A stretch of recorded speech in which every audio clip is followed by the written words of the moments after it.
ओम श्री गणेशाय नमो नमः। आप सभी का पुनः स्वागत है आप सभी के प्रिय चैनल वेद वचन में।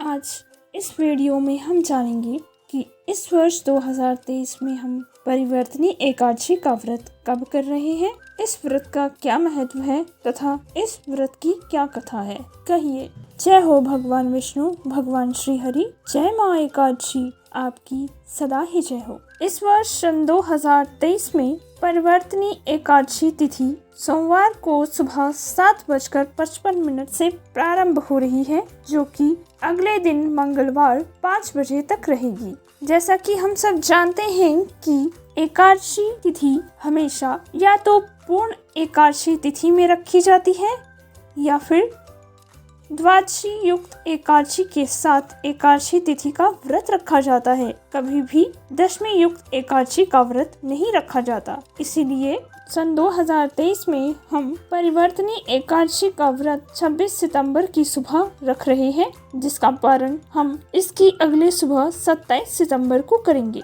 आइए जानते हैं कि परिवर्तनी एकादशी के विषय में भगवान श्री कृष्ण ने युधिष्ठिर जी से क्या कहा था। भगवान श्री कृष्ण कहते हैं, हे युधिष्ठिर, जो व्यक्ति परिवर्तनी एकादशी के दिन उनके वामन स्वरूप की पूजा करते हैं, उससे उन्हें तीनों लोकों की पूजा करने का फल प्राप्त हो जाता है। आइए अब आरंभ करते हैं भाद्रपद शुक्ल एकादशी की पौराणिक कथा। युधिष्ठिर जी कहने लगे कि हे भगवान, भाद्रपद मास की शुक्ल पक्ष एकादशी का क्या नाम है तथा इसकी विधि क्या है, इसके महात्म्य के साथ कृपा कर सब मुझे विस्तार पूर्वक बताइए। इस पर भगवान श्री कृष्ण बोले कि इस पुण्य, स्वर्ग और मोक्ष को देने वाली तथा सब पापों का नाश करने वाली उत्तम वामन एकादशी का महात्म्य मैं तुमसे कहता हूँ। इसे परिवर्तनी एकादशी भी कहते हैं। अब ध्यान पूर्वक सुनो। इसका यज्ञ करने से यानी इसका व्रत करने से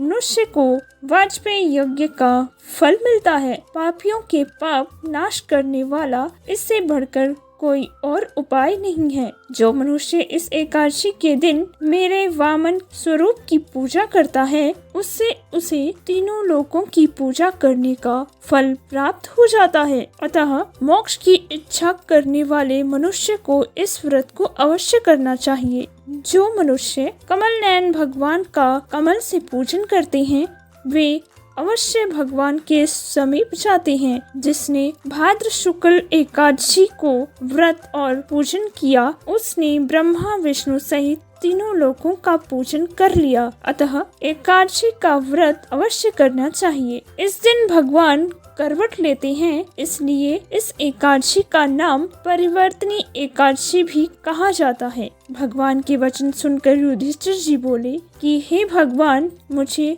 अति संदेह हो रहा है कि आप किस प्रकार सोते और करवट लेते हैं तथा किस तरह राजा बलि को आपने बांधा था अपने वामन स्वरूप में। इसमें आपने क्या क्या लीलाएं की थी, चतुर्मास के व्रत की क्या विधि है तथा आपके शयन करने पर मनुष्य का क्या कर्तव्य है, सो आप मुझसे विस्तार से कहिए। श्री कृष्ण कहने लगे कि हे राजन, अब आप सब पापों को नाश करने वाली कथा श्रवण करें। त्रेता युग में बलि नाम का एक दैत्य था।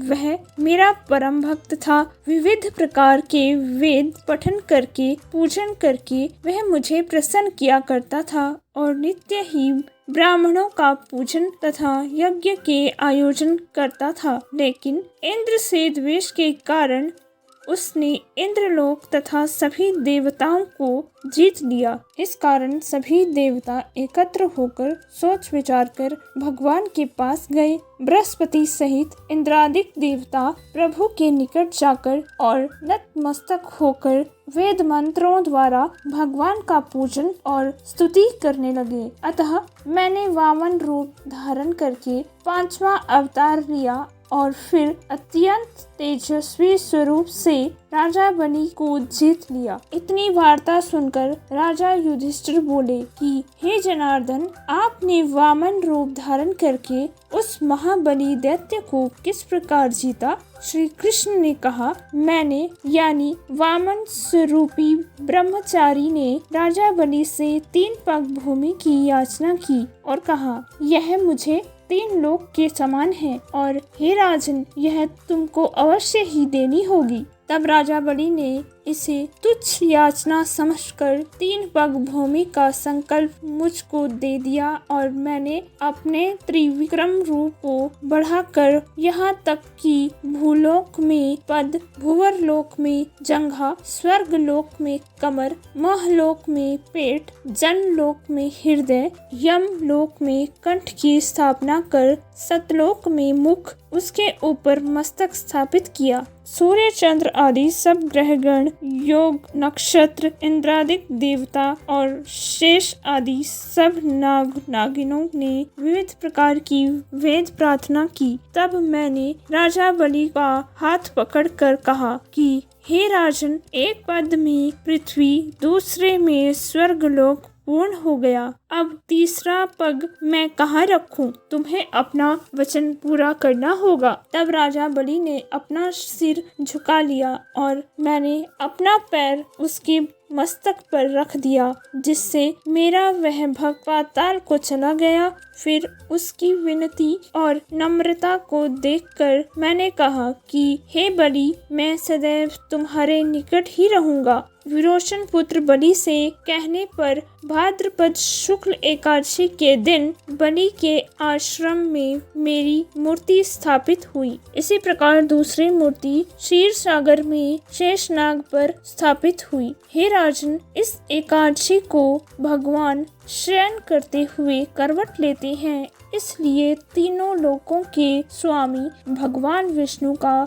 इस दिन पूजन अवश्य करना चाहिए। इस दिन तांबा, चांदी, चावल और दही का दान करना चाहिए। रात्रि को जागरण अवश्य करना चाहिए। जो व्यक्ति विधि पूर्वक इस एकादशी का व्रत करते हैं, वे सब पापों से मुक्त होकर स्वर्ग को जाकर चंद्रमा के समान प्रकाशित होते हैं और यश पाते हैं। जो पाप नाशक इस कथा को पढ़ते या सुनते हैं, उनको 1000 अश्वमेध यज्ञ का फल प्राप्त होता है। इसलिए हे युधिष्ठिर, पृथ्वी पर रह रहे हर मनुष्य को इस परिवर्तनीय एकादशी का व्रत अवश्य करना चाहिए और अपने जीवन को पाप मुक्त करना चाहिए। यह थी परिवर्तनीय एकादशी व वामन एकादशी की व्रत कथा व महात्म्य, जो मैंने आप सभी को कह सुनाया। आशा है आप सभी को यह वीडियो व जानकारी पसंद आई हो। मैं प्रार्थना करती हूँ कि भगवान विष्णु, भगवान श्री हरि, माँ एकादशी